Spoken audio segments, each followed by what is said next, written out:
হাজার বছরেও পচে না কেন ফেরাউনের লাশ? পৃথিবীতে রহস্য নিয়ে মানুষের কৌতূহলের কমতি নেই। এই রহস্যের সবচেয়ে বেশি এগিয়ে মিশরের শাসক ফেরাউন কিংবা ফারাওদের নাম।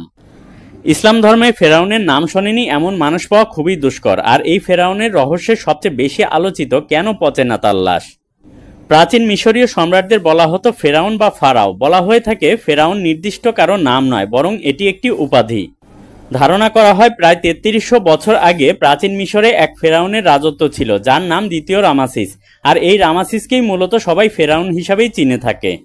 আল্লাহ এই রামাসিস খ্যাত ফেরাউনকে ক্ষমতা, আধিপত্য ও সম্পদের কোনো কিছু থেকেই কমতি রাখেনি, কিন্তু ফেরাউন অতিরিক্ত এই ক্ষমতার অপব্যবহার শুরু করে এবং এর সাথে বিরাট ভুল করে বসে। আল্লাহকে অস্বীকার করে এবং নিজেকে খোদা দাবি করে। এর পরের ঘটনাটি কম বেশি আমরা সবাই পরিচিত।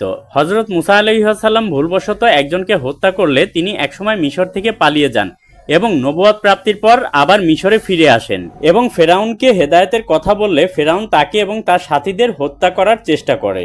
এরপরই ঘটে অদ্ভুত এক ঘটনা। মুসার সামনে থাকা উত্তাল সাগর দুই ভাগ হয়ে যায়। তিনি এবং তার সাথীরা সেখান থেকে বেশ সহজেই পার হতে পারলেও ফেরাউন সাগরের গভীর জলে তলিয়ে যায় এবং সেখানেই তার মৃত্যু হয়। এর বেশ কিছুকাল পর ফ্রান্সের সরকার কিছু প্রত্নতাত্ত্বিক গবেষণার কাজে ব্যবহারের জন্য তৎকালীন মিশর সরকারের কাছে ফেরাউনের লাশ চাইলে মিশরের সরকার জানায় ফ্রান্সে জীবিত কিংবা মৃত কেউ প্রবেশ করতে চাইলে তার পাসপোর্ট থাকতে হবে। এরপরই তৈরি হয় ফেরাউনের পাসপোর্ট।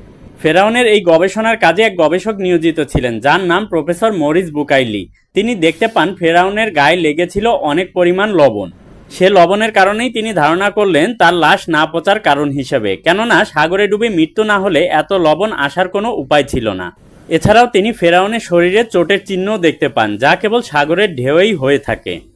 বুকাইলিকে একজন জানান কোরআনে বলা হয়েছে এক ফেরাউনকে এভাবেই শাস্তি দেওয়া হবে, কিন্তু বুকাইলি অবাক হন এই ভেবে যে কোরআন নাজিল হয় প্রায় কয়েক হাজার বছর পূর্বে, কিন্তু ফেরাউনকে অক্ষত অবস্থায় উদ্ধার করা হয় 1881 সালে। এতে করে বোঝা যায় ফেরাউনকে মহান আল্লাহ তাআলা এক নিদর্শন হিসাবেই রেখে দিতে চেয়েছেন।